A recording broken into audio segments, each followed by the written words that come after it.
It's funny, man. People want to know how I'm always motivated. It's the unseen work. Like, I'm out running at 2 o'clock in the morning, 1 o'clock in the morning, in the gym, long sessions by myself. That's real. How I'm able to just extract dopamine, the good dopamine whenever I want. Man, I've trained 99% of my life alone. No one pat me on the back. I did all of the work alone. And while I'm still hard on myself, I know what I did. So whenever times get bad for me, people, all this, who's gonna carry the bolts and luck? That's real. I hate that people know me for that guy, because that guy is not every fucking day. Like, when they see me, they want that energy. That's not me every day. I can extract it immediately when I need to, because when you train alone, and I lived alone for so many years in this misery, and you're able to get out of it by yourself, I can take myself to such a level of real passion and purpose. And like, the feeling I get is something I can't even explain by myself. I don't need anyone. That's why people come to me to motivate them. No one can motivate me. I have a resume full of the motivation that whenever I'm down, I'm like, oh, hang on, motherfucker. Oh, you know the truth. You know the truth. You know the darkness of the fucking dungeons and the fucking demons that fly. You know, and then from there, it's like, oh, okay, you were there. You know this. There was no one there to pick up the rucksack, to pick up the boat, to pick up the log, to go in there. It was you. It was you. There was no pat on the fucking back at 300, at 275, at 250, at 220. No, that was you. So those things that come out of me, that extract from me in the darkness, people are looking for that pat on the back. Where is it? Oh, I don't need it. Because what I've done is, in the fucking unseen work, I built Frankenstein. So whenever shit gets nasty, David Goggins goes, you had nobody anyway, motherfucker. So see how I'm talking myself right now? That's me. That shit fires me the fuck up. That shit makes me fucking nuts. You had nobody anyway, motherfucker. Look around you. There was no fucking team. It was you. There was no weight loss program or mom and dad waking you up saying you can do it, you can be better, trying to build belief. You built belief when you had nothing. Rock bottom. You did that. So as times get hard for me, the truth comes out. And my truth is powerful as fuck. It's real. It's tangible. I feel it. It comes out of my brain as I speak about it. I'm reliving every single dark moment of my life to be here. So that is what people don't get. That is what motivates David Goggins, is the unseen work. Everybody needs that pat on the back. They need that training partner. They need that accountability coach. Oh yes, and neither do they. But it's what we've trained ourselves to believe that we need. Some criticize my level of passion, but I'm not down with the prevailing mentalities that tend to dominate American society these days. The ones that tell us to go with the flow or invite us to learn how to get more with less effort. That shortcut bullshit. The reason I embrace my own obsessions and demand and desire more of myself is because I've learned that it's only when I push beyond pain and suffering, past my perceived limitations, that I'm capable of accomplishing more, physically and mentally, in endurance races, but also in life as a whole. And I believe the same is true for you. The human body is like a stock car. We may look different on the outside, but under the hood, we all have huge reservoirs of potential and a governor impeding us from reaching our maximum velocity. In a car, the governor limits the flow of fuel and air so it doesn't burn too hot, which places a ceiling on performance. It's a hardware issue. The governor can easily be removed. And if you disable yours, watch your car rocket beyond 130 miles per hour. It's a subtle process in the human animal. Our governor is buried deep in our minds, intertwined with our very identity. It knows what and who we love and hate. It's read our whole life story and forms the way we see ourselves and how we'd like to be seen. It's the software that delivers personalized feedback in the form of pain and exhaustion, but also fear and insecurity. And it uses all of that to encourage us to stop before we risk it all. But here's the thing, it doesn't have absolute control. Unlike the governor in an engine, ours can't stop us unless we buy into its bull and agree to quit. Sadly, most of us give up when we've only given around 40% of our maximum effort. Even when we feel like we've reached our absolute limit, we still have 60% more to give. That's the governor in action. Once you know that to be true, it's simply a matter of stretching your pain tolerance, letting go of your identity and all your self-limiting stories, so you can get to 60%, then 80% and beyond without giving up. I call this the 40 rule. And the reason it's so powerful is that if you follow it, you will unlock your mind to new levels of performance and excellence in sports and in life. And your rewards will run far deeper than mere material success. The 40 rule can be applied to everything we do, because in life, almost nothing will turn out exactly as we hope. There are always challenges, and whether we are at work or school or feeling tested within our most intimate or important relationships, we will all be tempted to walk away from commitments, give up on our goals and dreams, and sell our own happiness short at some point, because we will feel empty, like we have no more to give, when we haven't tapped even half of the treasure buried deep in our minds, hearts, and souls. We have a theorist and we have a practitioner. Mm-hmm. The theorist is a person that's going to sit back and read books from a library that somebody else wrote. They become real smart about what someone else wrote, okay? A practitioner is me. I put myself in hell, lived in it for a long time, and figured out how the human mind works while suffering, while in pain, while in misery. Yeah. And that's how I wrote my book. Yeah. I'm going to tell you exactly what your mind is thinking. Most of us don't stay in hell long enough to write the book. Yeah. I stayed in long enough to write it and finish the book. The road to success is rarely a straight line. For me, it's always been more like a maze.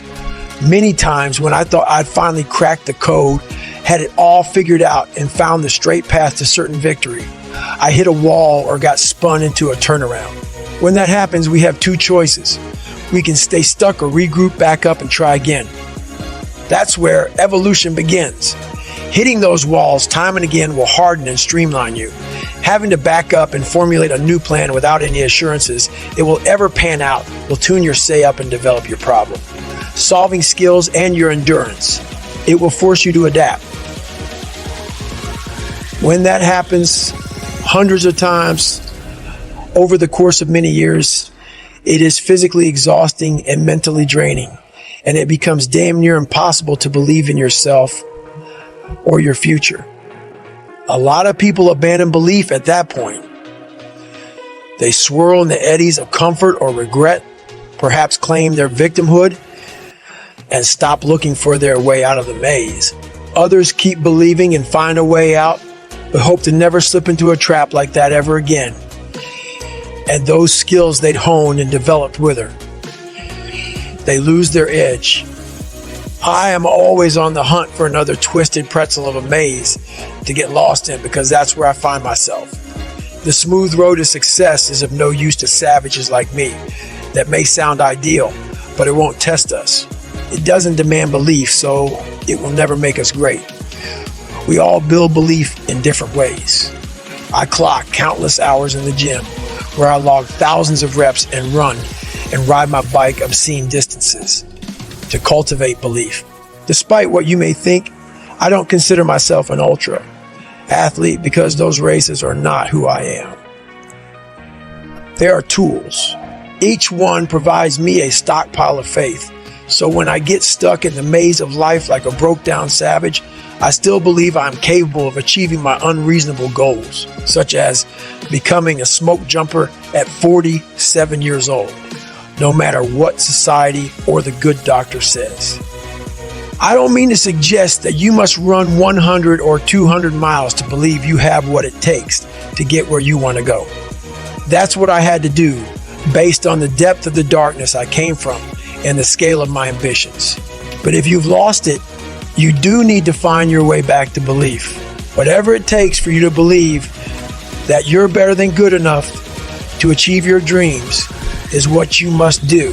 And remember, your greatness is not tied to any outcome. It is found in the valiance of the attempt. It's more important to own your weaknesses. You got to really triple down on those, man. Because why? You want to become a full human being. We like to run away from weaknesses. Like, for instance, if you're good at running, all you want to do is run.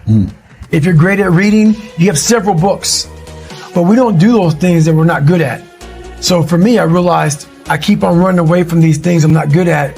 I have to dive into these things. I have to become one with these things. And that's what happened. And so I own them both. Yeah. And I talk very openly about them both. Our culture has become hooked on the quick fix, the life hack efficiency.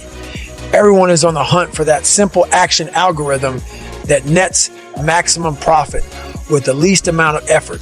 There's no denying this attitude may get you some of the trappings of success if you're lucky, but it will not lead to a callous mind or self-mastery. If you want to master the mind and remove your governor, you'll have to become addicted to hard work, because passion and obsession, even talent, are only useful tools if you have the work ethic to back them up. My work ethic is the single most important factor in all of my accomplishments. Everything else is secondary. And when it comes to hard work, whether in the gym or on the job, the 40 rule applies. To me, a 40-hour work week is a 40% effort. It may be satisfactory, but that's another word for mediocrity. Don't settle for a 40-hour work week. There are 168 hours in a week. That means you have the hours to put in that extra time at work without skimping on your exercise. It means streamlining your nutrition, spending quality time with your wife and kids. It means scheduling your life like you're on a 24-hour mission every single day. The number one excuse I hear from people as to why they don't work out as much as they want to is that they don't have time. Look, we all have work obligations. None of us want to lose sleep, and you'll need time with the family or they'll trip the fuck out. I get it. And if that's your situation, you must win the morning. When I was full-time with the SEALs, I maximized the dark hours before dawn. When my wife was sleeping, I would bang out a 6 to 10 mile run. My gear was all laid out the night before. My lunch was packed, and my work clothes were in my locker at work, where I shower before my day started at 7:30 a.m. On a typical day, I'd be out the door for my run just after 4 a.m. and back by 5:15 a.m. Since that wasn't enough for me, and because we only owned one car, I rode my bike. I finally got my own 25 miles to work. I'd work from 7:30 a.m. to noon and eat at my desk before or after my lunch break. During the lunch hour, I'd hit the gym or do a 4 to 6 mile beach run, work the afternoon shift, and hop on my bike for the 25-mile ride home. By the time I was home at 7 p.m., I'd have run about 15 miles, rocked 50 miles on the bike, and put in a full day at the office. I was always home for dinner and in bed by 10 p.m., so I could do it all over again the next day. On Saturdays, I'd sleep in until 7 a.m., hit a 3-hour workout, and spend the rest of the weekend with Kate. If I didn't have a race, Sundays were my active recovery days. I'd do an easy ride at a low heart rate, keeping my pulse below 110 beats per minute to stimulate healthy blood flow. Maybe you think I'm a special case or an obsessive maniac. Fine, I won't argue with you. But what about my friend Mike? He's a big-time financial advisor in New York City. His job is high pressure, and his workday is a hell of a lot longer than 8 hours. He has a wife and 2 kids, and he's an ultra runner. Here's how he does it. He wakes up at 4 a.m. Every weekday, runs 60 to 90 minutes each morning while his family is still snoozing, rides a bike to work and back, and does a quick 30-minute treadmill run after he gets home. He goes out for longer runs on weekends, but he minimizes its impact on his family obligation. He's high-powered, wealthy and could easily maintain his status quo with less effort and enjoy the sweet fruits of his labors. But he finds a way to stay hard because his labors are his sweetest fruits. And he makes time to get it all in by minimizing the amount of bullshit clogging his schedule. His priorities are clear, and he remains dedicated to his priorities. I'm not talking about general priorities here either. Each hour of his week is dedicated to a particular task, and when that hour shows up in real time, he focuses 100% on that task. That's how I do it too, because that is the only way to minimize wasted hours. Evaluate your life in its totality. We all waste so much time doing meaningless bull. We burn hours on social media and watching television, which by the end of the year would add up to entire days and weeks if you tabulated time like you do your taxes. You should, because if you knew the truth, you'd deactivate your Facebook account stat and cut your cable. When you find yourself having frivolous conversations or becoming ensnared in activities that don't better you in any way, move the f*** on.